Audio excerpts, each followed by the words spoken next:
બે હાથને મારા ફેલાવું તો પ્રભુ તારી પ્રભુતા દૂર નથી, પણ હું માગું અને તું આપી દે વાત મને મંજૂર નથી સાહેબ.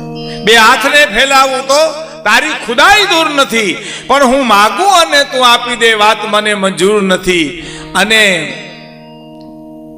પ્રાણવાન કડી કહી છે, જે દિલમાં દયાને સ્થાન નથી ને આ વાત ન કર દિલ ખોલીને, એવા પાણી વગરના સાગરની નાઝીરને કશી જરૂર નથી સાહેબ. હે પાણી વિનાના સાગરની નથી. આપણે ઘણા કહેતા કે મારું કામ પડે તે ઉગાડ પગે વહી આવજો. ઉગાડ પગે એટલે હું ઉગાડ પગો થા તારે ચંપલે નો રીએ પછી મારી પાસે આવી, એનો અર્થ એવો છે. કોઈ એમ ન માનતા કે આપણે સારું લગાડે, આપણે ઉગાડ પગે કરવા માગે છે. ઉગાડે પગે મારે ને વહી આવજો. ઉગાડ પગે થાય હાલો ને એના હરાપ લાગે ને આપણે ઉગાડ પગા થાય અને પછી આપણે જાય 100 રૂપિયા ઉછી ના દો ને તો માથું માગી લે, પણ 100 રૂપિયા નથી. તારે માથાનો મુરબો થાય, માથાને કરવું હું અમારે પણ મોટી વાત કવિ હવે કરે છે કે જે દિલમાં દયાને સ્થાન નથી ને વાત ન કર દિલ ખોલીને, એવા પાણી વગરના સાગરની નાઝીરને કશી જરૂર નથી. અને જે સ્થાન લઈને આવ્યો છું એ સ્થાનની ઇજ્જત રાખી છે, માનવતાપૂર્વક જીવીને ઇન્સાનની ઇજ્જત રાખી છે. મારું નાવ ડૂબે છે મધધારે તે પરના હસો તટના વાસી, મેં મારું નાવ ડૂબાવીને સાગરના તોફાનની ઇજ્જત રાખી છે. એટલું નહીં, એક આહ ભરું તો હું તારા આસનને ડગાવી દઉં, પણ દિલને હંમેશા વારીને ભગવાનની ઇજ્જત રાખી છે. અને ઘર વખરી વહેંચીને પણ મહેમાનની ઇજ્જત રાખી છે. એક મને પ્રસંગ યાદ આવે મિત્રો. વિસાવદરની પાસે મોણપરી ગામ, ભલો કાઠી કરીને એક દરબાર રહી. ગામના પાદરમાંથી મહેમાનો નીકળ્યા અને ભલા કાઠીનું મોણપરી કહેવાય આજ પણ, ભલા કાઠીનું મોણપરી કહેવાય છે આજે પણ. એવો નવડદાતાર માણસ સાહેબ. 10 માણસો નીકળ્યા. કોઈ કીધું કે ગામ કયું? કે મોણપરી. ઓ આ ભલા કાઠીનું મોણપરી? હા તો હાલો બહુ દાતાર છે. એને ત્યાં જાય સાહેબ. એક ટાણાનો અનાજ નહોતું માણાના ઘરમાં. 10 ઘોડેસવાર આવ્યા સાહેબ. ડેલી હાથ પાડ્યો છે ભલા આપા અને હળી કાઢ્યો. મારો બાપ આવ્યો, મારો વિહામો આવ્યો, મારો પ્રાણ આવ્યો, મારા બાપલિયા, મારે ત્યાં મહેમાન પધાર્યા, મારું આંગણું પાવન કર્યું. એ બધાની ડાયરા મેં બેહાડીને ઓરડામાં જઈ અને એટલું કીધું, કાઠિયાણી મહેમાન આવ્યા, કંઈક જમવાનું કરો. દરબાર તમને ખબર છે ઘરમાં કાંઈ નથી અને તોય તમે મહેમાનની વાત કરો છો. આ માણસે શું કીધું ખબર? ગામના પાદરમાંથી મારું ઘર પૂછીને આવ્યા છે અને હવે મહેમાન ભૂખ્યા જાહે ને કાઠિયાણી તો મારા કાઠિયાવાડનો રોટલો લાજ છે, બીજું ખાઈ નહીં. એ કાઠિયાવાડમાં કોક દી ભૂલો પડ ભગવાન થાને મારો મહેમાન તને સ્વર્ગ બોલાવું સાંભળા, એ દુહા ઉપર તાળા દેવાય જાહે. કાઠિયાણી દુહો કોઈ નહીં ગાય કાઢી. કાઠિયાણીએ એટલું કીધું, જાઓ ઠાકોર રોકો મહેમાનને. શું કરશો? કે મેં રસ્તો ગોતી લીધો છે. ડાયરામાં આવી વાતો કરે, ક્યાંથી નીકળ્યા, કે ગામ ગયા હતા, બહુ સારું કર્યું. અને કાઠિયાણી ઘરને પછવાડે છાણાના મોઢવામાં હાપ ગયો ને ત્યાં ગઈ. કાઠિયાણીને કારોતરા હાપને મોઢવામાં પૂંછડી પકડીને ફેરવે છે. ગોત્યો કરતો નથી આવ્યો. ડંખ માર મને, મારા તળીની આબરૂ છે, મારી કાઠિયાવાડની આબરૂ છે. અને કાઠીને એમ થયું કે કેમ હજી કોઈ કહેતું નથી કે સાફ કર્યો એમ, એટલી બધી વાર કેમ લાગી? અને ઓરડામાં આવ્યો સાહેબ. પુરુષ છે ગમે એમ તો, અને આ તો સ્ત્રી છે. ઓરડામાં જઈને એટલું કીધું, કાઠિયાણી મારી આબરૂ પાડવાનું નાટક ગોઠવું તો તમે આવી ખબર હોત તો હું મહેમાનને રોકત નહીં.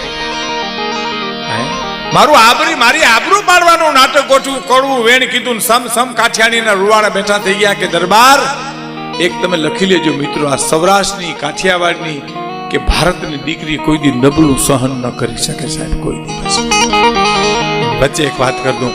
પરણાની પ્રથમ રાત્રિએ એક પુરુષે પોતાની સ્ત્રીનું મોઢું જોઈ, રૂપાળું જોઈને એટલું કીધું, વાહ ચંદ્રમુખી.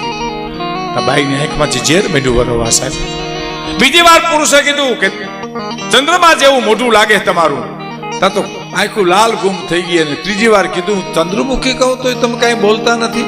અને પરણાની પ્રથમ રાત્રિ સ્ત્રીએ પુરુષને કીધું, તારી ઈચ્છા થાય તો મને મારી લેજે, તારી ઈચ્છા થાય તો મને કવેન કહેજે, તારી ઈચ્છા થાય તો મને ઢોર મારી લેજે, પણ મને કોઈ દી કડવું વેણ ન કહેતો, કારણ ચંદ્રમુખી કેના મત કભી ચૂક હોતે શ્યામ.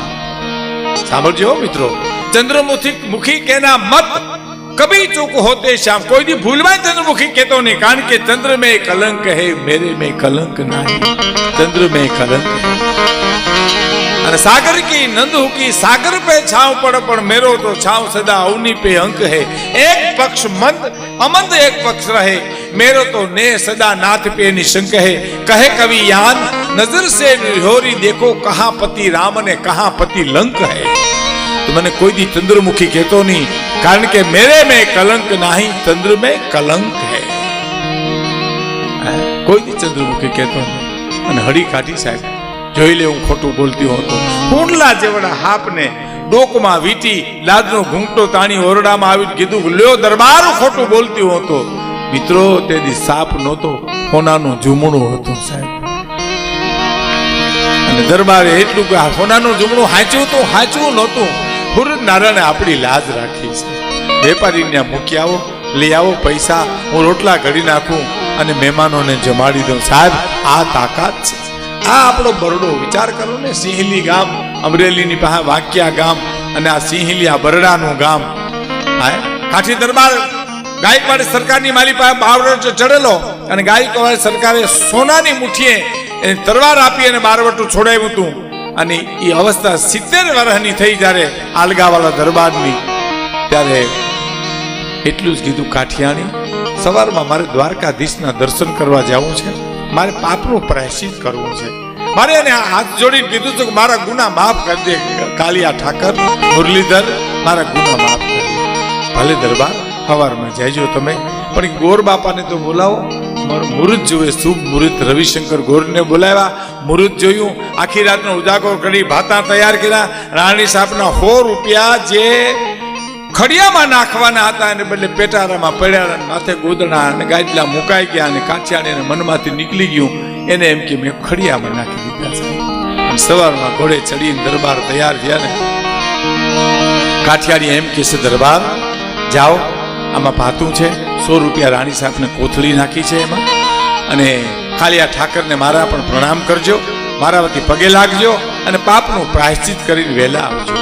એ નીકળ્યો, રાત રોકાતા બરડા ડુંગરમાં સિંહલી ગામના પાદરમાંથી નીકળ્યો ને, તારે એમ થયું કે મોઢવાડે મેરનું ઘર હોય ને તો એ સૂર્યવંશી ને અમે સૂર્યવંશી, તો રાત રોકા જાય, અજાણ્યા મલકમાં આપણે તને હલાય નહીં. અને ચોકમાં આવીને આલગાવાળા દરબારે એટલું બોલ્યા કે અહીંયા મોઢવાડે મેરનું ઘર છે. આ બહુ મોટી વાત છે, તમે ગમે એટલી વાર સાંભળો તો ગમે, કારણ આ વાતો મને તમને કેદી નહીં ગમે. મેઘાણીના કાવ્યો અને ગંગા સતી પાનબાઈના ભજન મને તમને કેદી નહીં ગમે. જેથી ગંગા જળમાંથી દુર્ગંધ આવશે, સોનાને જેથી કાટ લાગશે, હાવજ જેથી ખડ ખાહે તેદી નહીં ગમે સાહેબ. ત્યાં સુધી ગમવાની છે આ સોનું છે, આને કાટ લાગે નહીં. આ ગંગાજળ છે, આમાંથી દુર્ગંધ આવે નહીં. આ તો હાવજ જેવું છે, કોઈ ખડ ન ખાય સાહેબ, એવી આ વાતો છે. અને 20 જણા ચોરેથી ઉતર્યા, આખું ગામ મોઢવાડે મેનનું છે. હાલો બાપુ અમારે ઘેરે. આ તો બારોટ કાઠી દરબાર એટલે ચતુર્વર્ણ કે બારોટોના ચારણોના ઉતારા હોય એને ઘેરે ઉતરું. જોયું આને ડાપણ જોયું તમે? આ 20 જણાનું એમ કહો કે આને ઘેરી જાવ તો આને ખોટું લાગશે, આને ઘેરી જાવ તો આને ખોટું લાગે, એટલે રસ્તો કાઢ્યો. ચારણના બારોટના ઉતારા જેને ઘેરે હોય ને ત્યાં ઉતરવું છે, રાત રોકાવાનું છે. લગામ મૂકી દીધી 20 જણાએ કે તો મૂળું મોઢા ત્યાં ઉતરે, બારગામ ગયા છે, 4-5 દિવસ દેખાતા નથી. પણ જો એનો છોકરો ઉભો 12-13 વર્ષનો સાહેબ, રામલો નામ એનું, કે રામલા મહેમાન આવ્યા. 12-13 વર્ષનો તોલો લાગતો, પણ પીઠ લાગતો હતો. લગામ પકડી ઘેરે આવીને એટલું કીધું, બા એ બા. બાકી બેન મેરાની બારા નીકળી, હા બેટા મહેમાન આવ્યા. શું આ સૌરાષ્ટ્રનો રોટલો હશે, કલ્પના તો કરો સાહેબ. કાઠિયાવાડમાં કોક દી ભૂલો પડે ભગવાન, થાને મારો મહેમાન તને સ્વર્ગ ભૂલાવું. સાંભળા, કાઠિયાવાડમાં શું કામ? મધ્યપ્રદેશ, બંગાળ, બિહારમાં ભૂલો પડે ખટારા ધક્કા પરવે છે. કાઠિયાવાડમાં એટલા માટે મોહન થાય છે મહેમાન અમગરી એક જ વાર તો જવને રાતી જુવાર તને સ્નેહે જમાડું સાંભળા. એકવાર આવ બાપ અમારી ઝૂંપડી આવી જા મુરલીધર, હે મોહન અમારી ઝૂંપડી આવી જા મારા બાપ, રાતી જારના રોટલા તને ખવડાવશું. રાતી જારના રોટલા જેથી નહીં હોય ને તેથી પેટના દીકરા ખાંડીને ખવડાવશું. પણ એકવાર આવી તો ખરો ભલા માણસ, અમારો મહેમાન તો થઈ જા. એ આજ 12-13 વર્ષનો રામલો એટલું બોલ્યો કે માં મહેમાન આવ્યા. માકી બેન મેરાણી બારા ઢોલિયો ઢાલ્યો, ગાડલું પાથર્યું, રજાઈ પાથરી, પધારો બાપા તમારો ભાઈ બારગામ ગયા પણ કઈ ઘરે આરે નથી લઈ ગયા, બેહો. લાપસીના આંધળ મૂકી દીધા ભાઈ માકી બેન મેરાણી, અને થાળી થાળી જેવા રોટલા ઘડી અને મા દીકરાને જમાડે એમ કાઠી દરબારને કીધું બાપુ હાલો જમવા. ગાડલી નાખી, થાળી પીધી અને શું એ બાઈ આગ્રહ કરે છે સાહેબ. આ ઉર્મી નવરત્નામાં ઘણા વર્ષ પહેલા વાર્તા આવેલી છે, બનેલી હકીકત તમને કહું છું કે અમારે કવિઓ આવે, બારોટો આવે એટલે એમ કે ચારણો ને એમ કે અમારા કાઠિયાવાડમાં દૂધ બહુ ખાય, અમને ભાવે. બાપુ દૂધ તો લેજો, એમ આગ્રહ કરી કરી દૂધ લાપસીમાં ઘી પી રહે છે.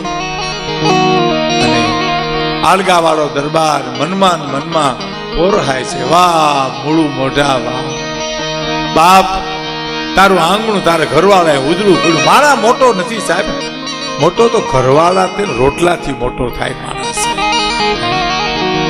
વાહ બાપ તારું ઉજળું ઘર કર્યું. અને થાકી ગયેલા, આખા માર્ગે થાકી ગયેલા અને પછી ઉતારે જઈને સુઈ ગયા. પણ સવારમાં દીકરાએ કંઈક વિવેક કરવો એટલે કીધું કે બેન માકી બેન મારો ઓલો ખડિયો તમે મૂક્યો એ લાવો ને. અટાણ સુધી મિત્રો ખડિયાની જરૂર નહોતી પડી. હવે દીકરાના હાથમાં વિવેક કરવાના પૈસા એમાંથી લેવા છે એટલે ખડિયો મગાવ્યો અને માકી બેને ખડિયો આપ્યો. 100 રૂપિયાની કોથળી નહોતી.